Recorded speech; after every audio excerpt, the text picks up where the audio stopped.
Sino yan ay? Kalbo yun. Ay, kalbo. Damn! Gago! Yo, so ayun na nga guys, no, panibagong araw, panibagong hamon at posibilidad na naman ang mangyayari ngayon. Let's go! Nakikita nyo naman, di ba? Nakikita nyo na, hindi na kailangan paliwanag. Hindi guys, tapos ko lang mag-work yan. Pupunta ako niyan, magpapaservice ako ng tricycle. Papaservice natin si Volba. So, kailangan niya ng servicean kasi dito sa Norway, kailangan mong pa-service yung sasakyan every year. So, wala. Uutang na naman ako.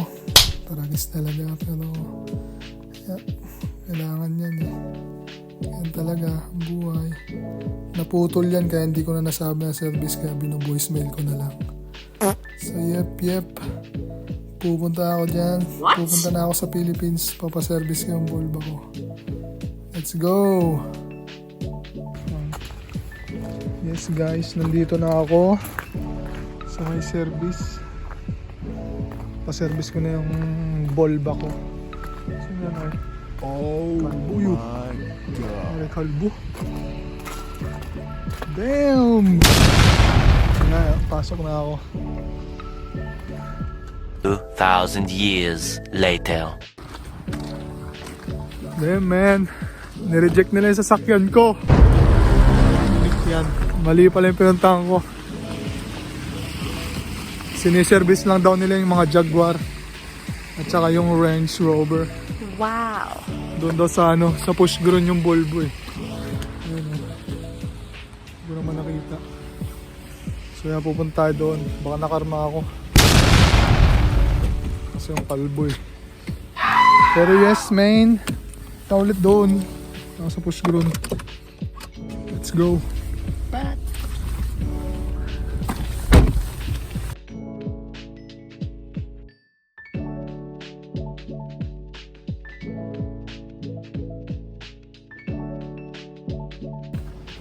So guys, dito pala ako pupunta sa push ground.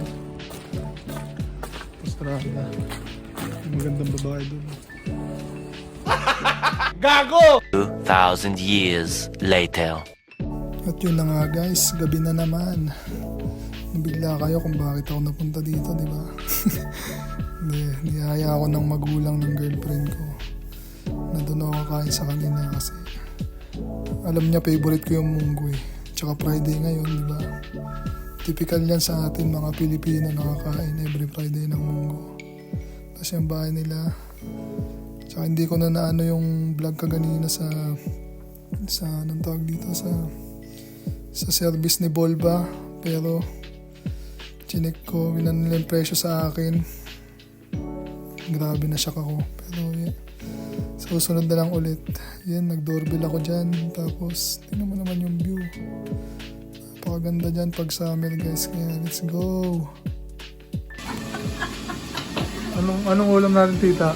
Munggo at bangus. Sarap po. Ano naman?